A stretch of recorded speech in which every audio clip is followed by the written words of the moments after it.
बैठ के कहा था जब मियां साहब नायल हुए और शहबाज शरीफ को अनाउंस किया, उन्होंने कहा इतने अफसोस इस बात पे नहीं था कि बड़े मियां साहब नायल हो गए, इस बात पे ज्यादा अफसोस था कि शहबाज शरीफ नुसरत आके इस पीएम हाउस में रहेगी।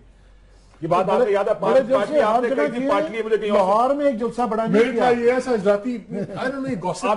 खबर है कि गॉसिप है, लेकिन फोन करके कह रहा है कि हुसैन नवाज के ब्रदर जो है, बेटा जो है साहबजादा और मरियम के साहबजादे की बोलचाल नहीं है, मतलब फैमिली में इस किस्म की चीजें भी होती हैं। मैंने ये भी एक रूमर सुना किस हद तक ठीक है कि जो फैमिली बच जाएगी वो कोशिश कर रही है, जो अंदर जा रही है पूरा का पूरा टब्बर अंदर जाए। जबरदस्त।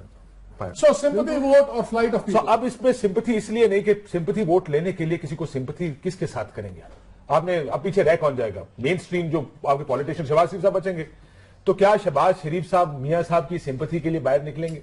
मुझे तो नहीं लगता कि वो आके कहेंगे आए मेरे बाइनल जाती होगी तो ऐसे वोट पाओ तू जा।